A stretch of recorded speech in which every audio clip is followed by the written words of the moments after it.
This is the magicwordpodcast.com.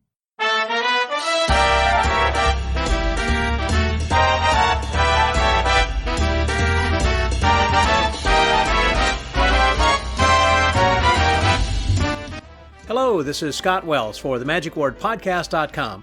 Welcome to another episode that we're recording and putting out here on YouTube, so that's way that you can enjoy the video component of our audio podcast. I always suggest that listeners will go to the website, so this way that you can see a lot of the other work that I put together, where I have some videos, I have photos, as well as a blog that I write, and sometimes some links and other kinds of things. There's a lot of additional material on our website over at themagicwordpodcast.com. Please go over and check that out. There, I think you'll find some additional material you will enjoy. And while you are there, you'll probably see a little pop-up that will come up that will invite you to subscribe to our pod letter. With the pod letter, we let you know each week what's going to be happening, who's going to be on that episode, who's coming up next week, and also some suggestions from the archives. It's a very short thing you will receive in your email box once a week. Whenever the podcast goes live, it goes out simultaneous with the podcast then as well. So it's really just a nice thing that works nice hand in glove with each other. So please go over to the magicwordpodcast.com, subscribe to the pod letter, and enjoy the content we have there as well. But as I said, this week we are providing you with some video content, not just audio, to supplement our regular podcasts. So this week we go across the pond, where we go over to England, and we're going to be visiting with Megan Swann. The Magic Circle has been around for a long time. It was formed back in 1905, and the first president was David Devant. And after 116 years, the Magic Circle has finally elected a woman as president of their organization. This is pretty unprecedented, and she has been on all the media all around the country, and as such, it was difficult to try to squeeze me into her schedule, because she was talking with everybody, it seems like, on other podcasts and television shows and radio and newspapers that were contacting her, magazines, everything. It was just pretty amazing. So I'm glad we had an opportunity to chat and talk about this, because again, it is a very important organization and an important milestone in the history of the Magic Circle. And she is fascinating at her young age, has already accomplished quite a bit, and has so much more to give to the community and to magic in general. I know this is going to be great, and you're going to learn a lot more about the lady who is leading the organization, of which I'm a member. I'm proud, very, very proud member, to be a member of the Inner Magic Circle with Gold Star. So please welcome my guest this week, Madam President of the Magic Circle, Megan Swann, here on The Magic Word. Today I have with me someone who is a very special guest from over in London, England, and she is someone who most of you should get to know. If you haven't, then you will after this is over. She'll get to have a good friend here in someone who is, again, from England. She is a graduate of the University of Kent.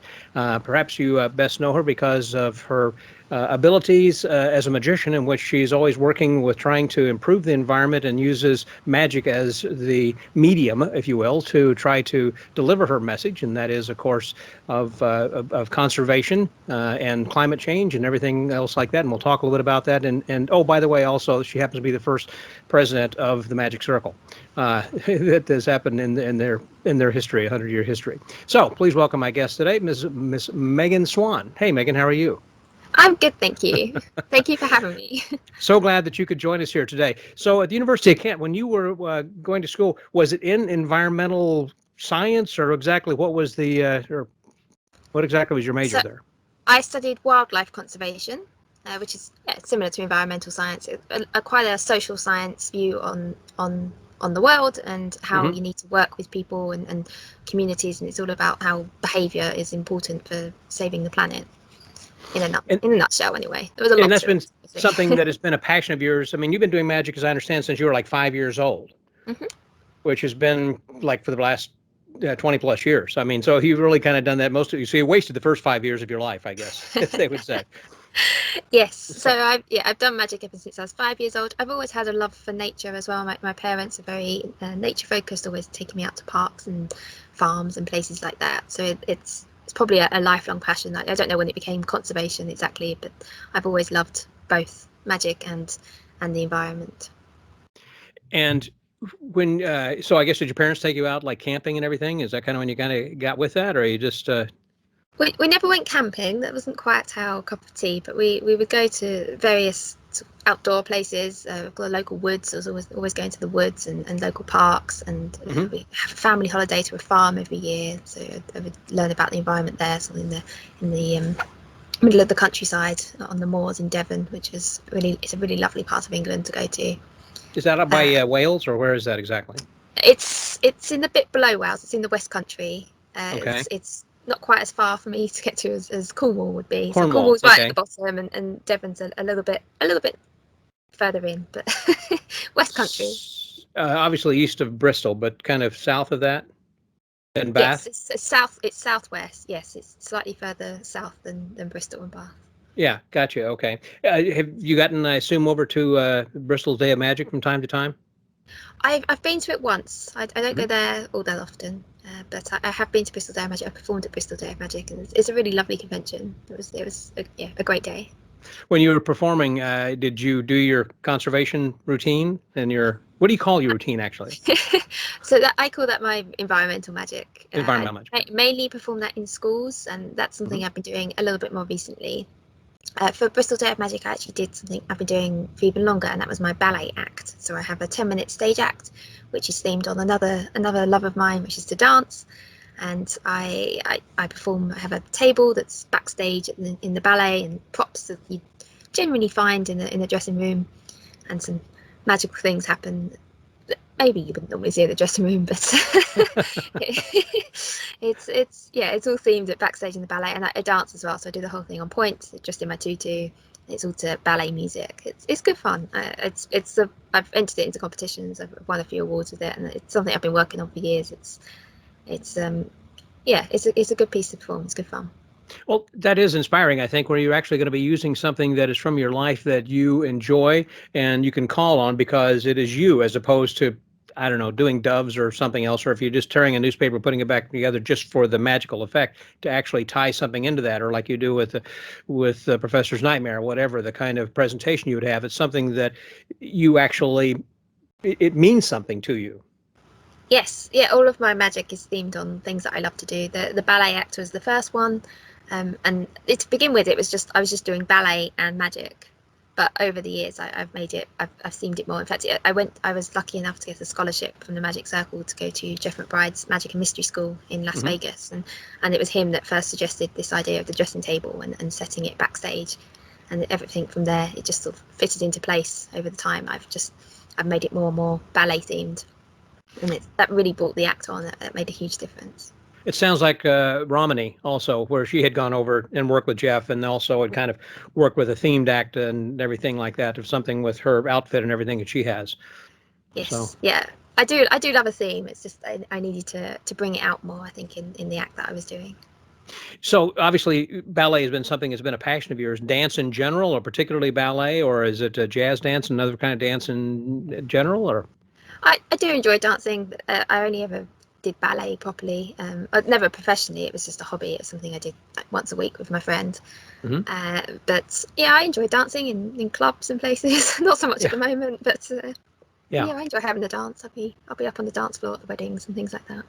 Well, that was what I was thinking about ballet when you say you just like once a week or something. Again, thinking about Romany, where she was loves to do salsa dancing, and so she would find salsa clubs in which she was finding that also not only as a form of something that she enjoyed, but also a form of exercise. So she was looking at that as a way of losing weight and everything, then too. So it was something that she had enjoyed. So ballet is not something I think you just normally just take some of your friends out and say, hey, let's go do ballet. So that's not.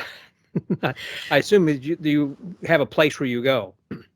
Well, not so much now. When I was younger, I did do proper lessons and I went to a class once a week. It was never quite at a professional level, but I did the grades. I went through the different steps and learnt it all properly from a ballet teacher. And I mentioned a friend. I had a friend who did ballet as well. Ever since we went through the classes since we were about 5 as well. Did them for many years. In more recent years, I've just had to keep up with the ballet myself and try and do as much as I can to keep fit.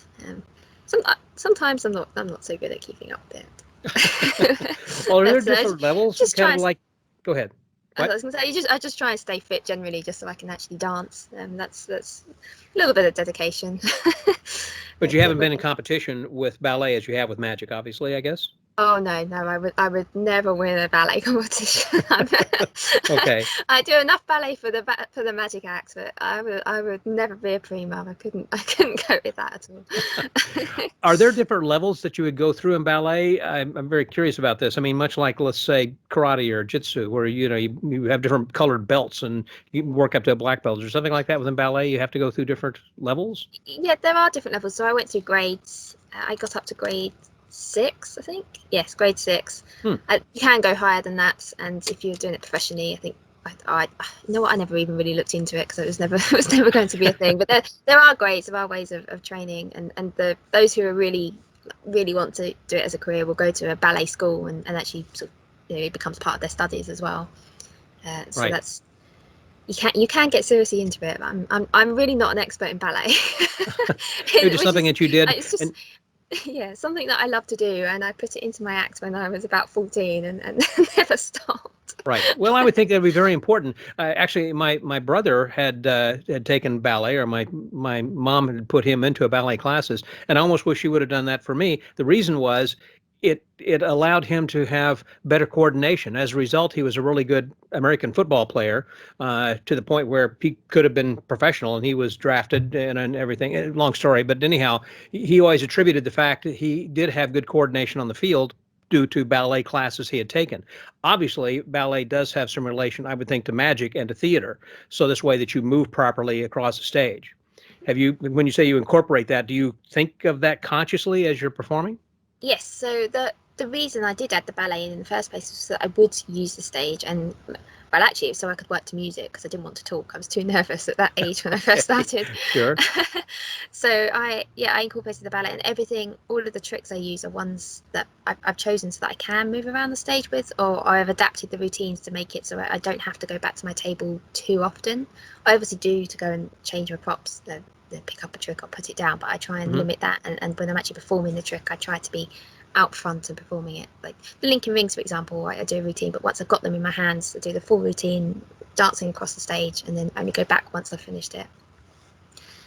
What were some of the tips that Jeff McBride had helped you with to make your act improve? So it was the main thing I remember was very much about the story element, and just bits of building the table was a big part of that, and thinking about the music that I use, and really thinking about how I can build the character of the ballerina rather than it was a little bit disjointed at the time. My act, as I said, it was just I was just sort of doing the ballet as well as doing the magic.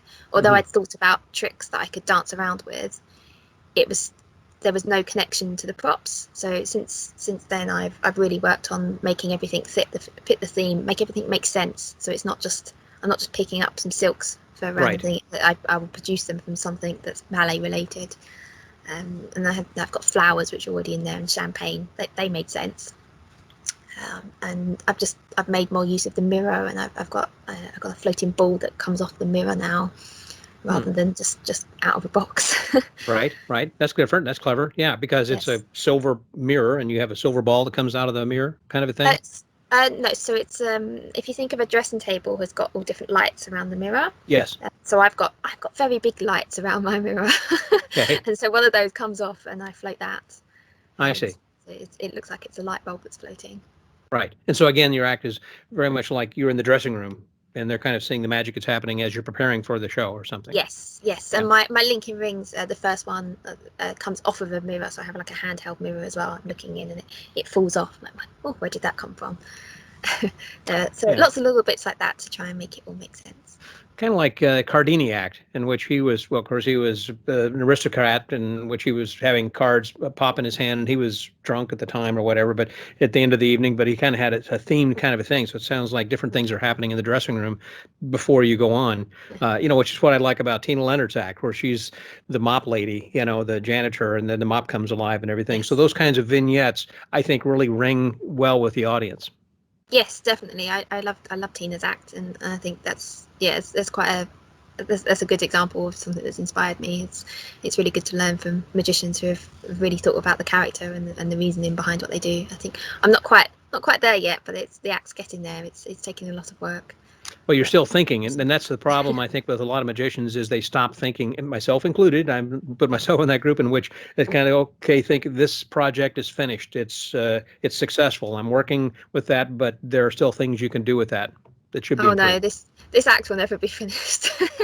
Okay. In fact, I've changed. The act's gone through many different forms, and even during the lockdown, I've sort of stripped it apart, and I've changed the music, and I've updated more of the props, and come up with more ideas to make it make even more sense, because it still wasn't quite. I wasn't happy with it. It wasn't quite there, but it's moving closer. It's getting more in the direction that I wanted to be in now. So I'm looking forward to being able to perform it again. Yeah, whenever you went to Jeff's, I would imagine that if you had all these different ideas and things, it's kind of like, okay, well, we need to decide who are you, what do you want to do, what is your character, and then kind of build from there, because you have these different skills of magic and dance and creativity and whatnot, but need to kind of put this together.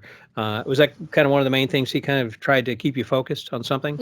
Yes, it was. Yeah, very much about bringing it together and making the character fit with the ballet and the music I used as well. I remember I used to use sort of quite modern pop music, just the backing tracks, and I think that I'm pretty sure they suggested that I use classical ballet music, which I was reluctant to do at first, but then once I did put it in, that they were right. It was it was right. Right. So I should have listened earlier. Sometimes it's not a bad idea to listen to someone who's a little bit older, a little bit more experienced. I listened to many ideas. I quite liked working to pop music at the time, but I think as I grew up as well, I think that helped. I think, the act's grown up with me, definitely. Do you have people who work with you still as far as producing and directing your show, or just friends who come from time to time who would say, hey, you might do this or that, and some trusted people? So I've been working really closely with a lady called Nicola, who is a fantastic director. She's a former ballerina, and she's directed like the Mamma Mia movie, and wow.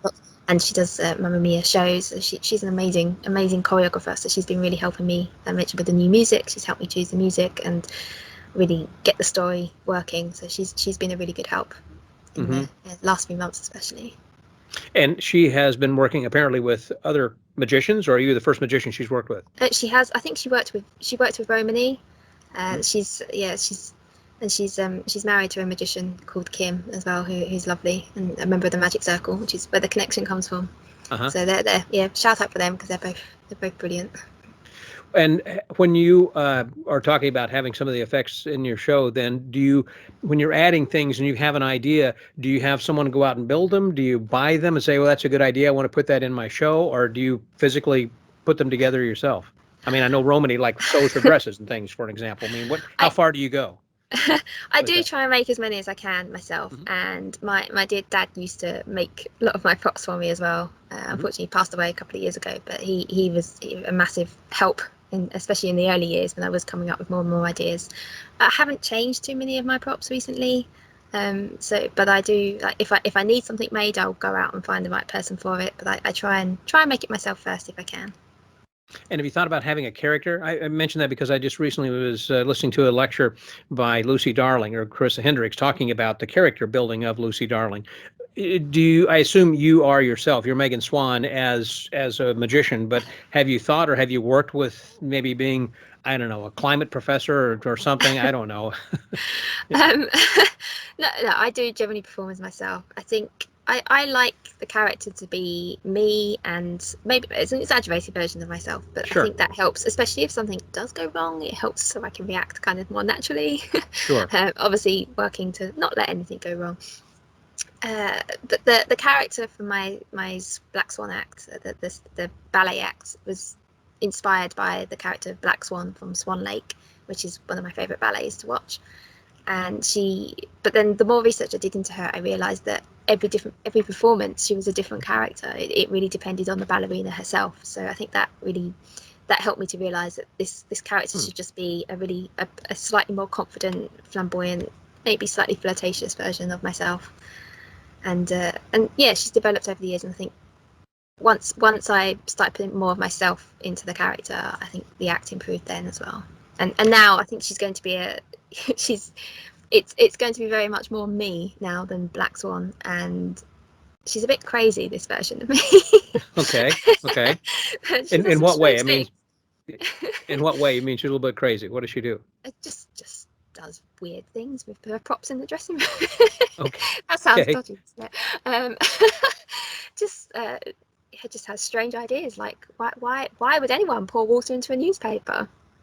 Yeah. Okay. I see your point. Yeah. Why would you do that? Right. But she comes up with the ideas. So that's who I'm playing, a slightly wacky ballerina who likes to perform to people. You mentioned the different character on Black Swan. For an example, I always think about, okay, they're particularly in a ballet, or well, more about ballet than a play, because they have to dance, they have to hit their marks and everything along the way. But did I hear you say a different ballerina would play the part of the Black Swan different from another ballerina? They're both different, or they both would be I think they'd be the same, kind of interchangeable to me. Well, maybe it's not so much down to the ballerina, although I think the ballerina would make a difference. It's down to the version of the ballet that they're doing. So there's so many different versions of Swan Lake. In some versions, Odette dies. Sometimes she doesn't. True love saves the day, and you've got to have the dance of the dying swan, haven't you? Yeah. And in some versions, everyone dies, which is quite a deadly ending. And so with the character of the Black Swan, sometimes she's an evil enchantress. Sometimes she's an evil twin of the White Swan. Sometimes she's the daughter of Von Bospert, the evil conjurer. She changes in different versions of it depending on who the director is and what storyline they're telling. Sure, so she's similar, but there are different versions of her character. And so I realised I got to pick and choose, which was quite nice. Again, just with ballerinas, I think it'd be a little bit different on stage when you're that far away as the audience and seeing someone's expressions that you can see on the big screen that you can't see that far away on stage, even if you're in the front row necessarily, because of the nuances of the glances aside or their head movement or whatever they might do in a movie or television or something, as opposed to being on stage on a ballet. That's why I'm thinking that ballerinas and other people who are ballet performers would be fairly interchangeable, as opposed to even if someone was in a movie reading the same script, they would have different nuances. You see what I'm saying? Yes, I guess so. I think ballet is very much down to the expression of the movement and the way the way people move. I think that there are differences with different ballerinas. Okay, good. But I guess the more you get into ballet, the more you're likely to notice that. The story and the moves could be the same, but the ballerina could do them slightly differently, and ballerinas have different strengths as well. But that's probably the extent of my ballet knowledge. Okay. That's okay. No. I've never talked with anyone that's such a extent. You have more knowledge than I do about this, and so it was interesting. Was really wanting to go down that road just a little bit. So about as far as the schools, do you go into, what's the highest level of education? Do you go into high schools, or do you go into colleges, or mainly it's elementary schools? So my main show is aimed at primary schools, but I have started doing a few secondary schools. So primary is elementary, and then secondary is 11 to 16, that kind of age group. So I've been doing some of the younger year groups in secondary schools, but I have performed for adults as well. I've done not so much the full show. I normally do a reduced version for them at the moment, but it's the tricks. Most of them are quite adaptable to different audiences, which is nice. I just change the facts that I'm talking about, the tips that I give. Obviously for young children, if you're talking about saving energy, it's switch off the lights and turn off the TV and things like that. Whereas for teenagers, I can start talking about fast fashion and how bad that is for the environment. So it's normally the same tricks, but with different words, different scripts. Have you had audiences from, or I should say, companies who have requested you to come in and talk to their employees about this? I haven't done any of that yet. So the eco stuff is a little bit more recent for me, and half of the time I've been doing it has been the pandemic. So I focused mainly on children, and during the lockdown I was performing very much mainly for young children in the Girl Guides. So lots of young girls, trying to teach them about the environment, but also encourage them to get into magic. Now, the Girl Guides are similar to what we have in the United States, I guess, as the Girl Scouts and Brownies. They're scouting organization. Brownies more? Okay. Yeah. They do different activities and earn badges. Right. And, learn lots of life skills and have fun. Of course. What about teaching them? Do you teach magic as well? I don't tend to teach magic. I haven't taught any. Obviously, it's with the Girl Guides. I could have maybe done it as part of a badge or something, but I prefer performing, and it was it's easier to do over Zoom as well than to teach, I think. And I know I've not got into teaching yet. Maybe one day, but at the moment it's performances. Do they offer magic as a badge for the Girl Guides? So the badges are different depending on where they are, but in my region, they can now get a "I'm a magical person" badge if they've seen me perform. So I got to design my own badge, which was quite nice. Really? Wow, that's pretty cool. What does it look like? Oh, I haven't got it around, have I? It's so I designed it to look like a magic wand that you'd sort of swished. Okay, So you've got I could probably send you a picture.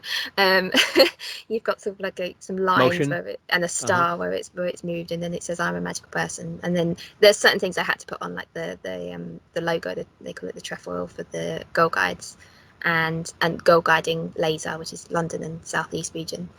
So there are certain things that had to go on there, so they're all in there, and then there's a few stars. It's quite bright and colourful, which I think the girls like. But is it something they actually have to acquire or achieve, or is it just from watching your performance that they get something out of that and then they get the badge? That one they can get from just having watched my performance. Gotcha. And inviting me along, but that's quite nice. Didn't know if they have to answer questions. No, I could have made it like that, but I decided just to give out the badge just for seeing me, just for watching the show. Right. Well, long term, what are you wanting to do with that? With your act? No, not with the band. No, Oh. no. As a side, I mean, just as far as with the act, as far as we're talking about growth with that and having it move on to the future, and it's always something being added or whatever. I mean, at your young age now, let's say you're twice your age in the future, where do you hope to have that act be, or where do you want to perform that, or how would you like to see that evolve? The environmental act. Environmental act, yes. Yeah. Mm-hmm. I would just like to keep performing it. I'd like to keep doing it in schools and reach as many as I can, but I'd like to have lots of different routines that I can perform for different audiences. I'd like to work more with environmental charities to help get their messages out. It'd be great to perform to the government and get them to listen. Right. There's places like COP26 is coming to Glasgow. It'd be great to perform at conventions like that. Just as much magic as I can do, really. And recently I've been performing it live on TV, which has been amazing. That's right. Seen but by very millions. Scary. Yes. Yes. You've been kind of thrust into that, so you really haven't been doing much TV until here of late, I'm assuming. Correct. Yes, I hadn't done TV in years, and then even then it was only a small amount. So it's it's definitely been a whirlwind few days for me. With I know that Lisa Mena has a program that she takes overseas, and she is teaching and trying to teach some things to some indigenous people in different countries where they have poor, I guess they got pollution problems and poor sanitation problems and things like that, so that she's trying to show a little bit of magic and get their interest as well. So is this something, again, that you think you could carry to other countries to maybe help some children learn to be more environmentally conscientious, so this way they're not going to be burning down their rainforests or something? Potentially it could be. It'd be nice to focus on local gigs, because I guess that's more environmentally friendly in itself. Yep. But yeah, for the right reasons, I would travel. I wouldn't want to just fly out just because it's not about the money for me. It's about the impact.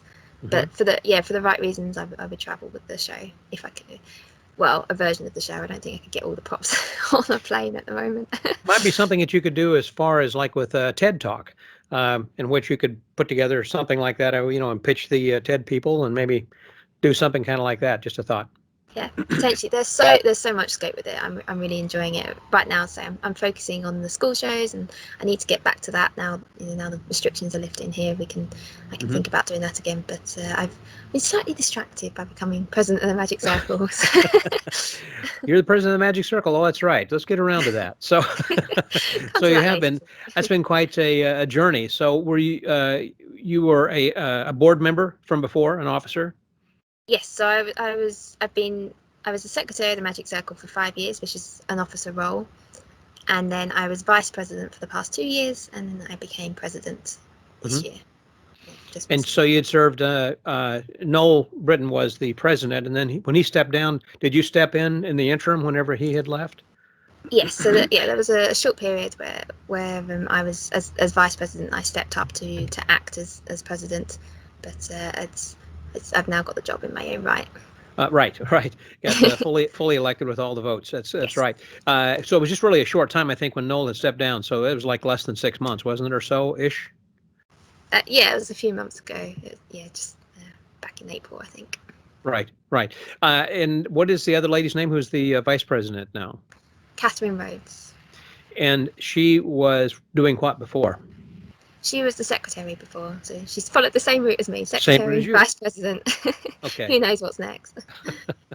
And within the Magic Circle, I know that it was 1991, and I was talking with Daryl Rose, and he said he was the one who kind of put that forth of saying we need to have this changed, so this way that we're not going to be just a male-dominated organization. And we did break out. So for the last 20 years, which has been, since you've been involved in Magic, I say 20 years, 30 years. So actually, your whole life, basically, you've known nothing other than them being an accepting organization. You didn't know it Correct. before when it Yeah. was. In fact, my birthday is almost a year to the day after that vote was taken. Oh, really? So my birthday is the vote was taken on the 9th of October 1991, and my birthday is the 8th of October 1992. So just revealed my date of birth for all to know.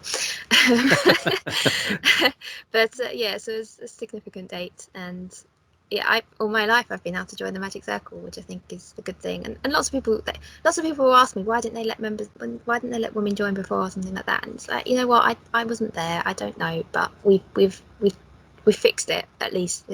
Yes, it may have been a bit late, but we've moved on, and things are a lot more positive, and Right. we're moving in the right direction, which is what I like to focus on. Right. There's no reason to talk about why was it the way that it was. It's better to talk about why is it, or how is it going to change for the future. Yes, exactly. It's when the Magic Circle was set up in 1905, it was completely normal to be a gentleman's club. So it's yeah, it was, I say, it was just a normal, just what everyone did. And there are other clubs that were slow to allow women to join as well. But it's we've moved in the right direction, and things are a lot more positive now. Right. Yep. Very much so positive. And so that's one of the things I would think, too, going back to what you are doing within the schools. I would assume that you are really encouraging young ladies to get involved, whether it's going to be their passion, whether it might be in dance, or whether it's going to be magic, or outside, being a park ranger, or whatever it is. I assume that you have some sort of a message you deliver to them as well in your Yes, performance. so it depends on if I'm there, obviously, just doing my eco show, then it's very much the environmental message. I have done a few speeches as well where I focus on being yourself and not worrying about being different, because that was one thing I remember when I was a 10-year-old girl turning up to a Magic Club and realizing, oh, there's hardly any girls here. The real issue was feeling different, which at the age of 10 is scary. All you want to do as a child is fit in. You want to belong, and Sure. even as an adult, you want to fit in. But I learned quite early on that being different in Magic is a good thing. Standing out is a positive. So harness it and be yourself, and I think that really helped me. So I try and give that message to girls as well. No matter what you're doing, it doesn't matter whether you're in the Magic world or in a male dominated environment. Just be yourself, and that's the best thing you can be. Was there a local club you belonged to before the Magic Circle? Because I know there are several other clubs around, and then you can also belong to the Circle as well. Yes, so the first club I ever belonged to was the Young Magicians Club, which is the youth initiative of the Magic Circle. I did join my local club, the Bexley Society of Magicians. Right. In Bexley, not too far from me. I joined that when I was 14, which is the lower age limit as well. I think I lectured for them back in 2005 or 2015. I don't remember when it was. Some years ago. I think I lectured in Bexley myself. Potentially. Yeah. And then once I was 18, I joined the Magic Circle as well. And what was it like in each of those clubs? I mean, when you came in as a young lady, I assume your parents brought you, and they probably kind of hung in the back and waited until the club meeting was over just to kind of see what was happening there. Did you feel, I'm assuming, the magicians welcomed you with open arms and were willing to show you some secrets, or they kind of said, let's see what this girl's got, what was it like? Well, I've always felt welcome, and especially as I started at the Young Magicians Club, I already knew many of the members of Bexley before I ever joined that club. Sure. And so that's always helped. And my dad ended up joining Bexley Magic Club as well. So he's a magician too. Well, no, he wasn't. But he helped out with the tech side of things and came along and supported me at so many shows that in the end he joined as a member. And he enjoyed watching it and learning it. Not so much performing, although he did dabble a little bit. But yeah, it was quite nice he became part of the Bexley family as well. So the Young Magicians Club of the Magic Circle then is open to youth from what ages? 10 to 18. Okay. And anyone can join. So you can join from America as well. Obviously, it's difficult to come along in person, but they've been doing Zoom shows, Zoom lectures and Zoom events over the pandemic. So hopefully that will continue, and it can be anyone can join from wherever they like. You get a fantastic magazine, and it really did help me. It meant I learnt from professional magicians from a young age, and I think had I not had that, I might have given up with the kids' magic sets eventually. It would have got to the point where I realised my family were bored of seeing the same tricks again and again. Exactly. I'd like to think I would have come back to it later in life, but who knows? My life I wouldn't be present in the Magic Circle now if it wasn't for the Young Magicians Club. I know that for sure. Well, when you were a member then also, you say the magazine, is it separate from the Magic Circular? Or they, yes. Yes, so there's a Secrets magazine. It's for the Young Magicians Club, and they get tricks and reviews and articles that are interesting to the younger membership. Who edits that? Or who's the editor of that magazine? So we're actually looking for a new editor at the moment. So if there's anyone who's interested in editing the Secrets magazine, then please do get in touch. Okay. Is it as large as the Magic Circular? Or is it scaled back and half the size? I mean, in comparison with the Magic Circular magazine, what's it like? It's a similar length, but they only come out every other month, so they don't get it quite as often. But it's similar. It's a nice glossy mag. It's a proper magazine. Oh wow! Filled with lots of interesting things. And how many do you have in the junior club now? Oh, you know what? I don't know the answer to that one at the moment. I really should do, but I haven't caught up on all those stats. Well, when you were there, I mean, how many typically? Prepared. Is it like about 20 or 200? I mean, what's reasonable? I mean, what's a so turning up to the actual lectures and the days, it would normally be about 80. Obviously, it varied depending on what was on, sure. But around 80 children each time. The membership, I think, it varies as well depending on what's on in the news. I know when Harry Potter was new out, the membership boomed, and when Dynamo came on the scene, the membership boomed again. So it's up and down. It's several hundred. Wow. Okay, so when you're 80 people, that's quite a few. So I could see why that would warrant having their own magazine and everything then as well. And they're from mainly in and around London area. Of course, now as you say, they can use that. I guess on Zoom would be anywhere in the world. But prior to this, I assume they were mainly just in and around the London area. So I think the membership's always been quite international. I remember even when I was there was someone who would come over from Ireland occasionally, and he would come over as often as he could. Mainly London members because they have access to the headquarters and would be able to come along to the events. But you did get members from all over the country. Any children that were interested in magic, just getting the magazine was quite good, and it was quite good value. Even if you're just getting the magazine, it's good value for money. And do they have their own membership levels, much like in the Magic Circle, where you're going to be an AIMC and that kind of thing? No, they don't do that. It's just members there. Okay, and then once you become 18, it's not assumed that they're going to necessarily just migrate immediately over to the Magic Circle. They have to apply for membership and go through as you normally would for membership? Yes, they do. It does make it a bit easier, and obviously being Sure. part of the Young Magicians Club, you have access to, you get trained by magicians, you can learn from professionals, you can see what you're meant to do, and it can make it, if especially if you're known to the people and you've been performing a lot, then it makes the process easier. I know I got to skip the interview stage because everyone knew me so well. Yeah. They knew I did magic.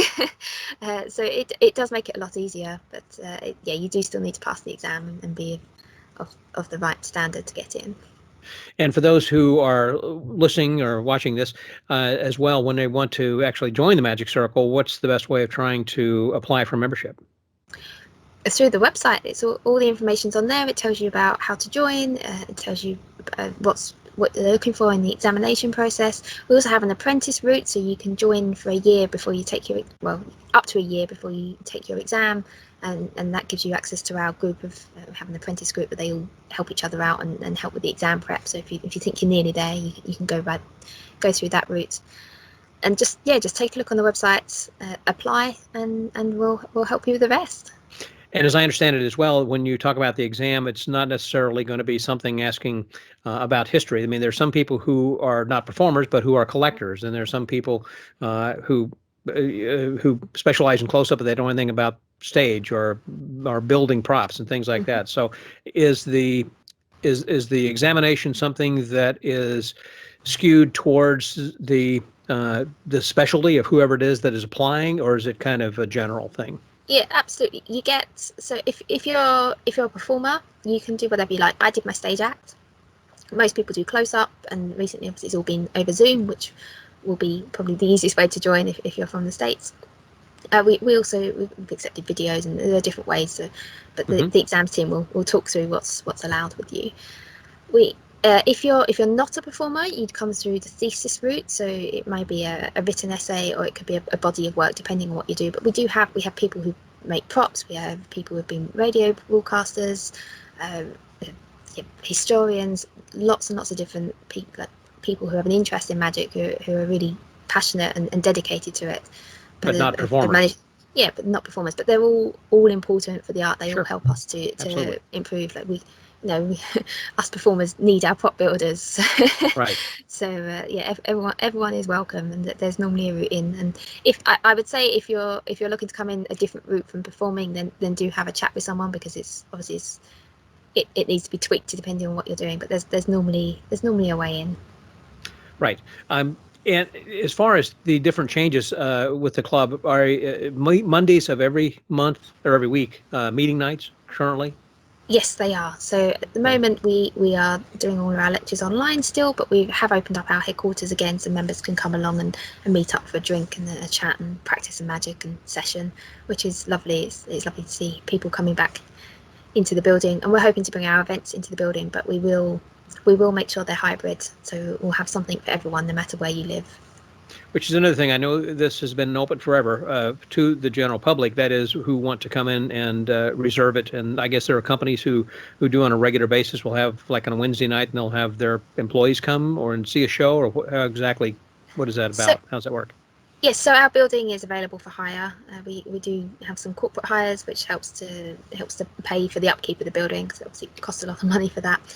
And there are public shows as well. Obviously, the lockdown limited what we could do in the building, but we're slowly building them back up. So we have our close-up shows are back.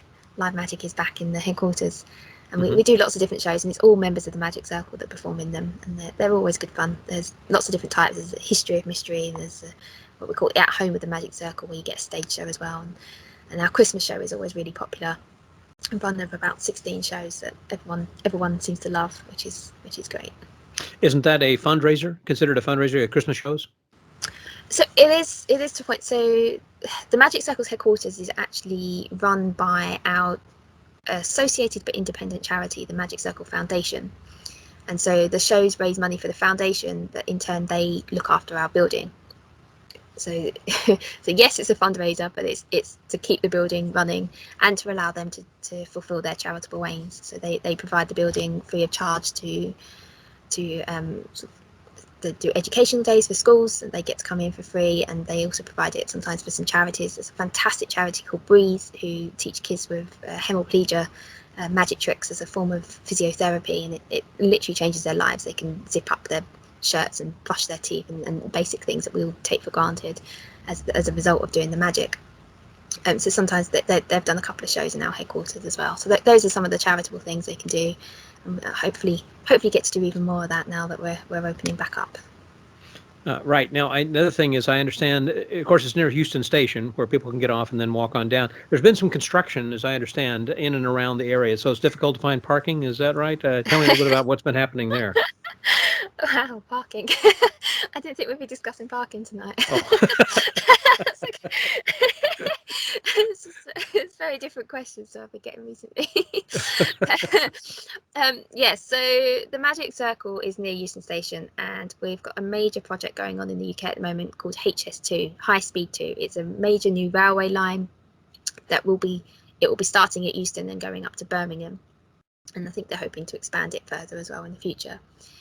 But as a result, a lot of buildings in the Euston area have been knocked down, including the building right next door to the Magic Circle. So we used to be in a sort of a terrace, I guess you could call it. Now we're at the end, which means when it's all done and lovely, we will be right opposite Euston Station. We'll be really easy to find. It's going to be wonderful. But right now, there's a lot of scaffolding. There's a lot of building work. There are a lot of roads closed. And yes, it can be a little bit tricky to find your way around. And parking is getting increasingly difficult. But if you can travel by public transport, that is definitely advised. But you can normally find parking if you really need to. But the best thing really is to come into the station and walk up the block over there. Yes. To that. Now, how long will it be before they complete all of that construction? Oh gosh, it's a long-term project. I think we're looking at, well, probably 20 years to be completely finished. I don't know when the area will be neater. I think it will be in stages. I don't know the exact time frame, and I think sometime about the end of your term, I guess, in office. Well, no, I think for next 20 years. I think it will be long after then. Like, my term of office is a maximum of 5 years, and I suspect HS2 will still be doing the work. Right. Which was another question I was going to ask a little bit earlier, and that kind of is a good point to ask, and that is, it is a 5-year term, or rather a 1-year term. Are you elected then every year? I mean, you're up for office. I mean, all of the officers and everybody's back up then again from year to year, but you can only repeat that 5 times. Or rather, 4 times.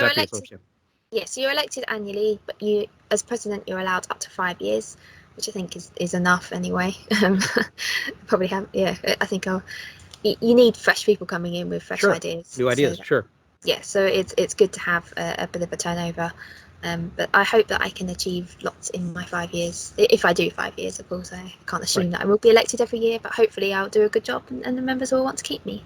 Well, let's hope so as well. I was going to say, as far as what your future plans are, I mean, with your age, I would imagine you are encouraging others of young people to get involved not only in magic, but also with the club, because there's really not a finite number. In other words, you can have as many members as you want. And currently there are 1,100 or 1,200 members worldwide, the Magic Circle? It's a little bit more than that. I think it depends whether you count apprentices as members or not. So with members and apprentices is around 1,500.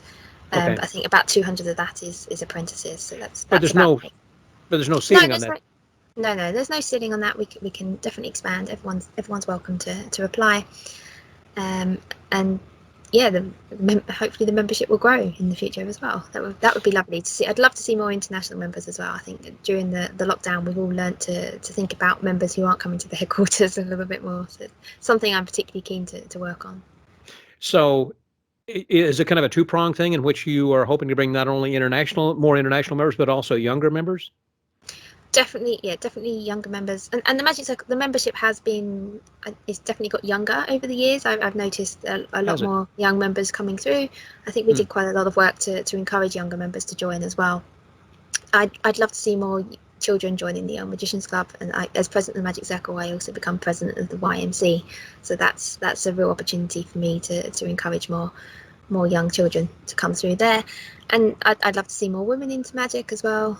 It's any good that I can do, as many people as I can get into magic would be great. But I think if I can help the Magic Circle to be the best it can be, then hopefully that will encourage other people to love magic as much as we do.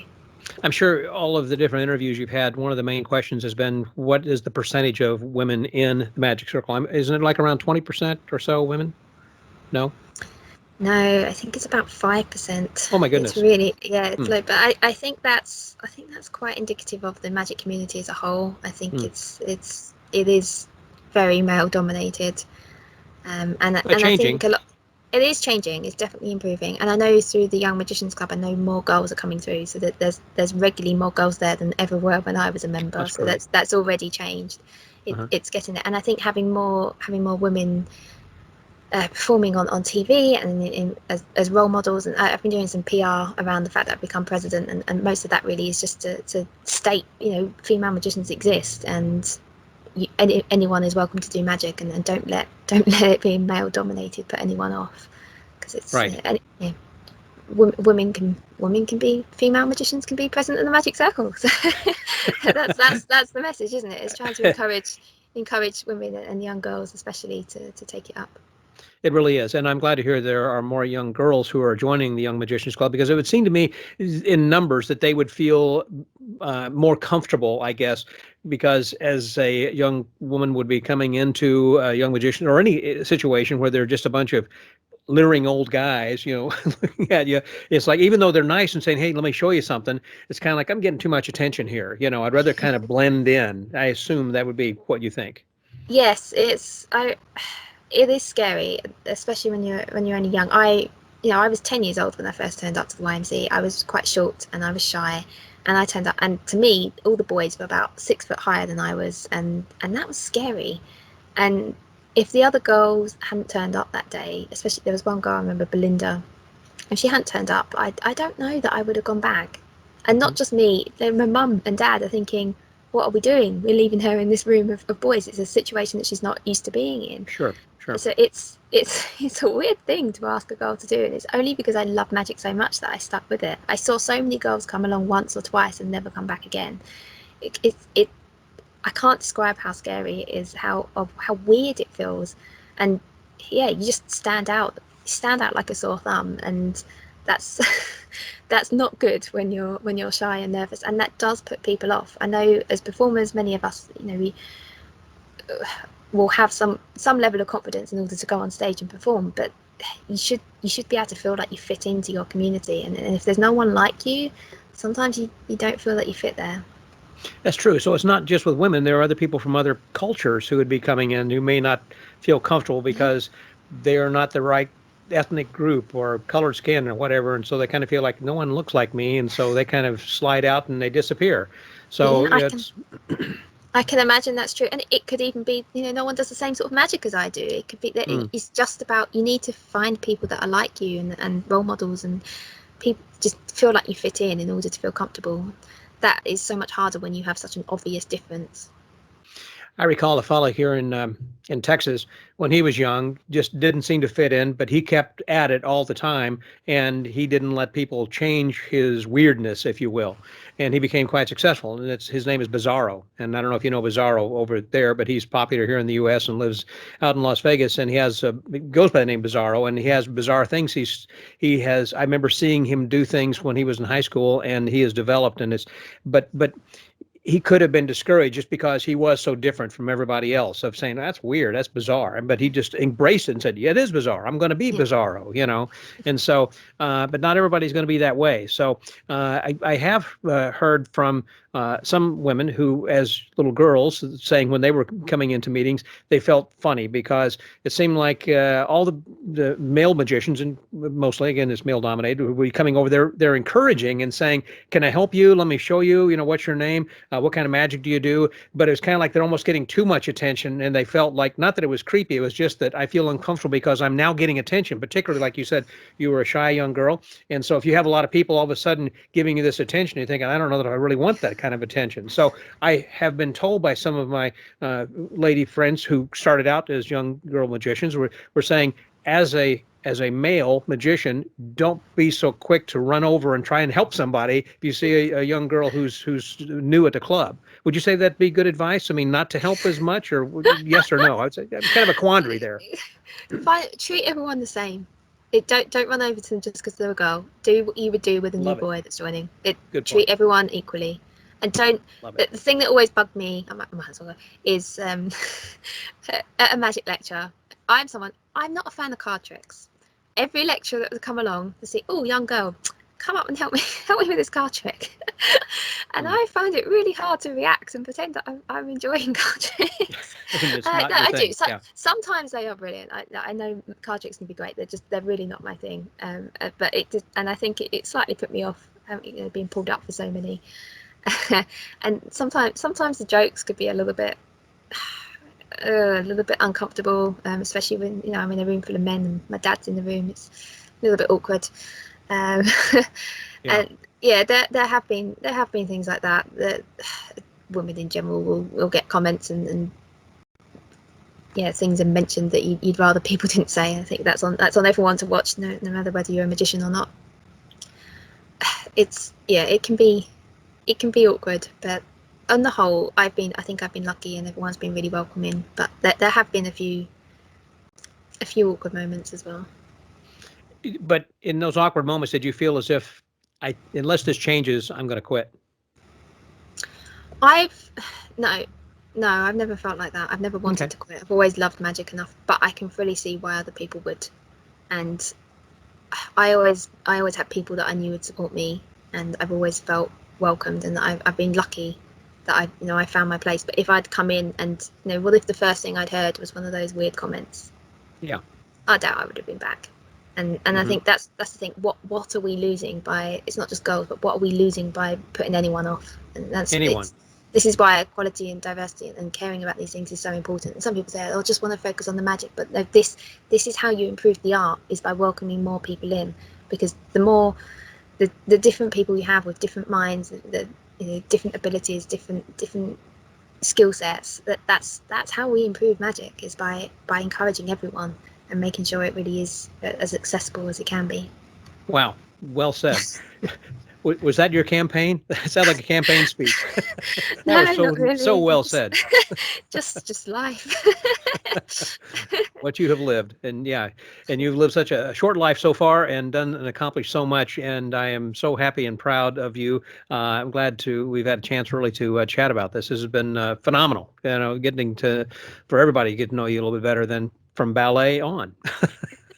Thank you. So the name of my podcast is called The Magic Word. And of course, if you're familiar with my podcast, you know that I always like to close by finding out what it is that your philosophy of my guest. What is I don't mean like abracadabra as a word. I mean, what is it that you live by when you wake up in the morning? What is it that encourages you to get up and do something today? I just like to make a difference. I like to help you, and that's the same with the environment and with magic and the volunteering working I do, and with the Girl Guides, everything. I just want to help and make a difference and leave the world in a better place to the one. I love that we're in now. Make a difference and leave the world in a better place. Couldn't have been said better myself. Thank you very much, Megan. This has been just a wonderful hour. I appreciate you taking your time. No problem. Thank you very much for having me. You bet. So for the Magic Word Podcast, that was Megan Swann. This is Scotty out. Thank you, Madam President. Ms. Swann, I appreciate your time, and also, as I said, I know it was difficult to try to carve out some time in order to chat with me, but I appreciate that. And sorry we kind of got deep in the weeds and talked a little bit too much about ballet, but I think we covered that pretty thoroughly over there. But the rest of the information also was really interesting, and I wish you good luck in your administration and moving the organization forward. It's a great organization, and I encourage other people to look into possible membership. It doesn't matter wherever you live in the entire world. They are open for anybody and everybody. So please check it out at this website for the Magic Circle if you're interested in finding out more information and how to join. So until next week, stay well, get booked, and remember, make a difference and leave the world in a better place. This is Scotty out.